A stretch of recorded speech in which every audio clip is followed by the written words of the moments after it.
आज़ादी से लेकर अब तक अगर हम इंटरनल सिक्योरिटी फेलियर्स की बात करें ना, तो 1983 में हुआ था नेल्ली मैसेकर, 1984 में हुए एंटी सिख राइट, 2002 में हुए गोधरा राइट्स को ज्वाइन करने वाला है मणिपुर वॉयलेंस। बात इतनी बढ़ चुकी है। अगर हम इंटरनल सिक्योरिटी इंडेक्स की बात करें, जिसमें 9 का मतलब होता है कि श्रीलंका की तरह सिविल वॉर हो सकता है, तो मणिपुर वॉयलेंस एक स्ट्रॉन्ग अलार्मिंग 7 पर है। इतने यानी 50,000 लोग अपना घर छोड़ चुके हैं, 140 लोग मारे जा चुके हैं, जाने कितने घायल है और जाने कितने ही रिलीफ कैंप्स पर है। कौन रिस्पॉन्सिबल होगा इस खून खराबे और डिस्ट्रक्शन के लिए? स्टेट गवर्नमेंट या सेंट्रल गवर्नमेंट या बॉर्डरिंग नेशंस या मीडिया वाले या हम और आप, जिन्हें कोई खबर ही नहीं है? पर अभी भी देर नहीं हुई है। हेलो एवरीवन, मैं हूँ प्रिया और आज की इस वीडियो में हम जानेंगे मणिपुर की हिस्ट्री के बारे में, मणिपुर वॉयलेंस के क्या, कब और कैसे के बारे में, सिविल वॉर ना हो इसके लिए क्या करना ज़रूरी है और बाकी स्टेट मणिपुर से क्या सीख सकते हैं इसके बारे में। चलिए इस वीडियो को स्टार्ट करते हैं।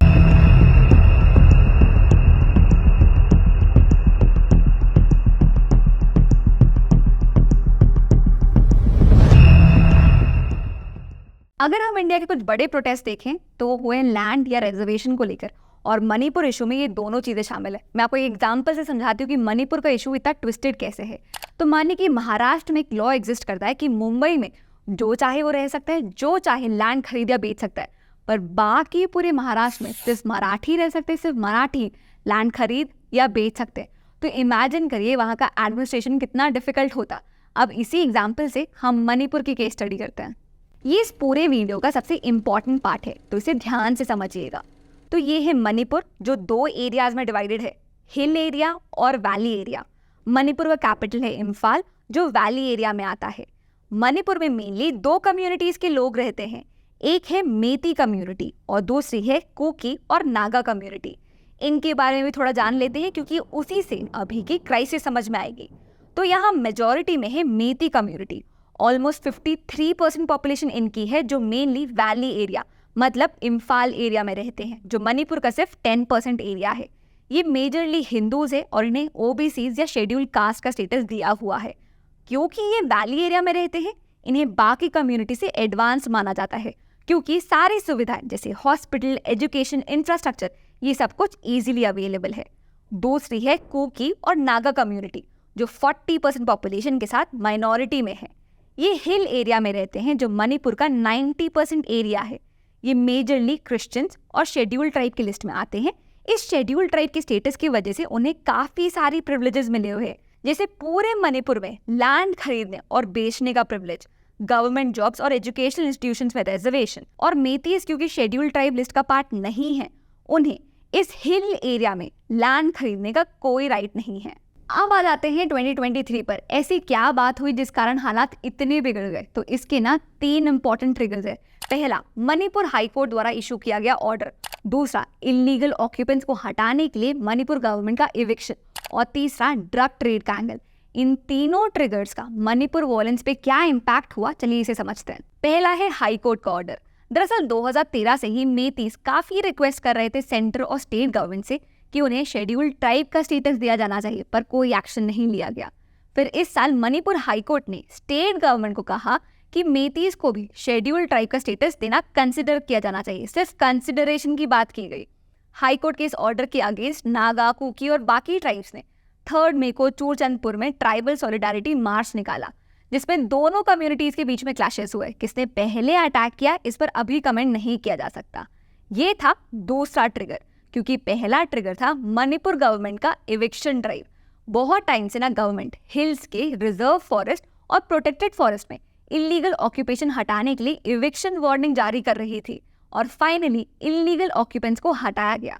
स्टेट गवर्नमेंट इलीगल ऑक्यूपेशन को हटाने के पीछे इसलिए पड़ी हुई थी क्योंकि ये एरिया ड्रग ट्रेड का पार्ट था। आपने अगर गोल्डन ट्रायंगल के बारे में नहीं सुना तो बता दूं, साउथ ईस्ट एशिया में म्यांमार, थाईलैंड और लाओस में काफी बड़ा ड्रग ट्रेड चलता है, ओपियम और ब्राउन शुगर का। और मणिपुर में कुछ टाउन्स इस ड्रग ट्रेड और कल्टीवेशन के एक्सचेंज हब्स है। मतलब गोल्डन ट्रायंगल इंडिया के नॉर्थ ईस्ट को अपना ड्रग ट्रेड का पार्ट बना रहा था। मणिपुर ड्रग्स के रिसीवर से प्रोड्यूसर बन रहा था। चूरचंदपुर डिस्ट्रिक्ट मणिपुर का वर्स्ट ड्रग अफेक्टेड एरिया है। अब इस इशू में हम एक इम्पॉर्टेंट म्यांमार एंगल को समझते हैं। तो मणिपुर जो है ना, वो नागालैंड, आसाम, मिजोरम के साथ साथ म्यांमार के साथ एक लंबा बॉर्डर शेयर करता है।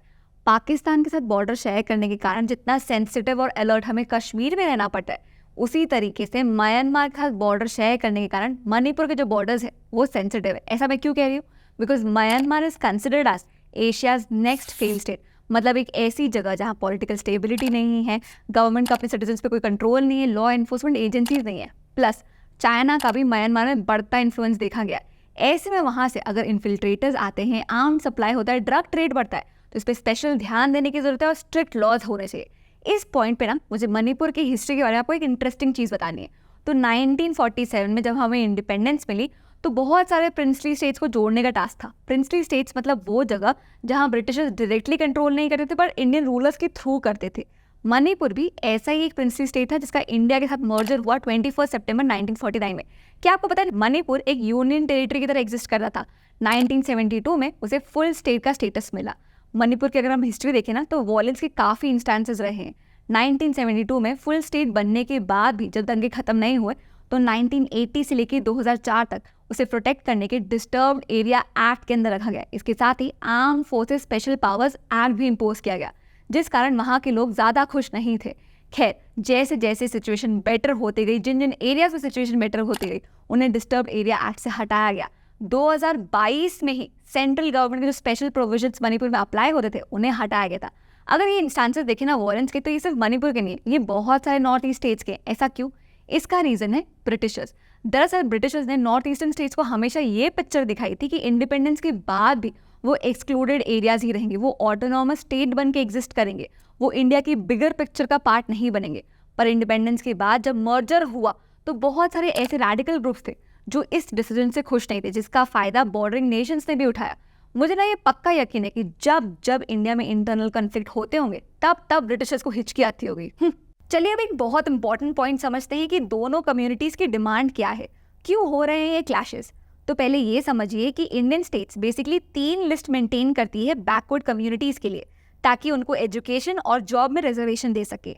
मीती कम्युनिटी के पास ओबीसी और एससी का स्टेटस है, पर उन्हें शेड्यूल्ड ट्राइब का स्टेटस चाहिए ताकि वो अपने कल्चर, लैंग्वेज और आइडेंटिटी को प्रोटेक्ट कर सके। यहाँ पर मेन मुद्दा ज़मीन का है, लैंड का है। मीतीस का कहना यह है कि यह अनफेयर है कि कुकी और नागाज वैली में कहीं भी लैंड बाय कर सकते हैं, पर वहीं मीतीस को ये हिल्स में करना अलाउड नहीं है। उन्हें सिर्फ 10% एरिया मिला है और वो भी श्रिंक हो रहा है क्योंकि दूसरी कम्युनिटीज़ वहाँ लैंड ले सकती है। एसटी स्टेटस मिलने से उन्हें हिल्स में लैंड बाय और सेल करने का राइट मिलेगा। वहीं नागा और कुकी ट्राइब का कहना यह है कि मीती कम्युनिटी ऑलरेडी एक स्ट्रॉन्गर पोजीशन पर है और उन्हें रिजर्वेशन की ज़रूरत नहीं है। आपने रीसेंट टाइम्स में देखा ही होगा कि इंडिया में अगर कहीं भी कन्फ्लिक्ट होते हैं, क्लैशेस होते हैं, तो एक कॉमन मैन के 3 बहुत इंपॉर्टेंट राइट तुरंत सरेंडर कर दिए जाते हैं। सेम मणिपुर में भी लोगों के 3 बहुत इंपॉर्टेंट राइट सरेंडर्ड है। सबसे पहले 144 के अंदर कर्फ्यू इंट्रोड्यूस किया गया, जिस कारण लोगों का right to move freely surrendered है। दूसरा, वॉलेंट इंसिडेंट्स को देखते हुए स्कूल और कॉलेजेस को बंद कर दिया गया, जिस कारण राइट टू एजुकेशन सफर कर रहा है। और तीसरा, राइट टू इंटरनेट सस्पेंडेड है। थर्ड में से मणिपुर के सारे डिस्ट्रिक्ट्स में इंटरनेट सर्विसेज शट डाउन है, जिस कारण बहुत सारी बेसिक चीज़ें जैसे business transaction, banking transaction, online education, ये कुछ भी एक्सेस नहीं हो पा रहा। एक तरीके से देखें ना तो ये सारी चीज़ें करना ज़रूरी भी होता है ताकि वॉलेंस एस्केलेट ना कर जाए, पर इन्हीं सारी चीज़ों की वजह से कॉमन मैन भी सफर कर रहा है। तो 3 महीने से ये जो क्राइसिस चल रहा है, इसका क्या सोल्यूशन है? तो बहुत सारे ओपिनियंस को कंबाइन करते हुए 3 अच्छे सोल्यूशन सामने आ रहे हैं और एक ब्रह्मास्त्र भी है। पहले इसे डिस्कस करते हैं और फिर इस पे आते हैं। तो सबसे पहला क्वेश्चन ये है कि क्या मणिपुर हाई कोर्ट का जो ऑर्डर आया था वो एक ट्रिगर पॉइंट होना चाहिए था? नहीं, सुप्रीम कोर्ट ने ये कहा है कि सिर्फ एक जुडिशियल ऑर्डर से शेड्यूल टाइप की जो लिस्ट है उस पर कोई असर नहीं पड़ता, तो कोई फर्क नहीं पड़ना चाहिए, ये ट्रिगर नहीं होना चाहिए था। पर ये जो क्लैरिफिकेशन है ना, ये बहुत पहले ही सिटीजन्स को कम्युनिकेट कर दी जानी चाहिए थी, क्योंकि हमें पता है कि इंडिया में इन्फॉर्मेशन से तेज मिस इन्फॉर्मेशन ट्रैवल करती है। दूसरा, पॉपी कल्टीवेशन एक बड़ी प्रॉब्लम है, तो अगर हमें इससे इरेडिकेट करना है ना तो एक नया इनिशिएटिव लेना चाहिए और उन हिल फार्मर्स के लिए एक नया कैश क्रॉप इंट्रोड्यूस किया जाना चाहिए। तीसरा, सारे नॉर्थ ईस्टर्न स्टेट्स को मिलकर अपनी एक बॉडी, एक अलग काउंसिल बनाना चाहिए और सारे मुद्दों पर डिस्कस करना चाहिए, चाहे वो एथनिक क्लैशेस हो, चाहे वो स्टेट के इश्यूज हो, चाहे वो बॉर्डर डिस्प्यूट्स हो, सारी चीज़ों को डिस्कस करना चाहिए ताकि प्रॉब्लमैटिक टाइम्स पे हमें पता हो कि पीस कैसे रिस्टोर किया जा सकता है और वॉयलेंस को कैसे कट डाउन किया जा सकता है। अब आते हैं ब्रह्मास्त्र क्वेश्चन की ओर। क्या मणिपुर में प्रेसिडेंट रूल इम्पोज किया जा सकता है? तो इतने दिनों से चले आ रहे मणिपुर क्राइसिस के लिए प्रेसिडेंट रूल लास्ट ऑप्शन हो सकता है। ये तब इम्पोज किया जाता है जब स्टेट गवर्नमेंट कॉन्स्टिट्यूशनल मशीनरी नहीं फॉलो कर पाती और सेंट्रल गवर्नमेंट को डायरेक्ट कंट्रोल लेना होता है। ये बता दो कि 1951 से लेकर 2019 तक मणिपुर में 10 बार प्रेसिडेंट रूल इम्पोज किया गया है, पर क्या इससे लॉन्ग टर्म सोल्यूशन निकल पाएगा? आप बताइएगा। मेरे हिसाब से तो सेंट्रल गवर्नमेंट को एक लॉन्ग टर्म सोल्यूशन सोचना चाहिए सारे नॉर्थ ईस्टर्न स्टेट्स के लिए, जिसके लिए हर एक बॉर्डर डिस्प्यूट, हर एक एथनिक क्लैशेस समझने की जरूरत है डीपली, ताकि एक लॉन्ग टर्म सोल्यूशन निकल पाए। आज अगर मणिपुर है तो कल को नागालैंड या मिजोरम भी हो सकता है। Are we ready for it? Precaution is better than cure, so let's get to it. देखिए, पिछले कुछ महीनों में जो भी हो रहा है ना, उससे ऐसा बिल्कुल मत सोचिएगा कि इन कम्युनिटीज के बीच से वायलेंस ही होता है। हमारी आर्म फोर्सेस सबसे बड़ा एग्जाम्पल है ये समझाने के लिए कि कैसे कुकी, नागा और मीती कम्युनिटी के लोग साथ में काम करते हैं नेशनल सिक्योरिटी के लिए। इनफैक्ट इस क्राइसिस के टाइम पे भी बहुत सारे एग्जाम्पल सामने आए कि कैसे ऑपोजिट कम्युनिटी के लोगों ने एक दूसरे की मदद की है इन क्लैशेस के टाइम पे। I really hope Manipur crisis, Manipur violence जल्द ही खत्म हो जाए और आगे अगर किसी भी स्टेट में इंटरनल कन्फ्लिक्ट होता है तो उसका हम जल्दी सोल्यूशन निकाल पाए। मैं उम्मीद करती हूँ कि आज की इस वीडियो में आपको कुछ नया सीखने को मिला हो, एक नया पर्सपेक्टिव मिला हो। अगर हाँ, तो इस चैनल को सब्सक्राइब करना ना भूलें, जिसमें हम ऐसे ही बहुत सारे अलग अलग टॉपिक को सिंपली एक्सप्लेन करते हैं। That's it for now. See you in the next class. Bye bye.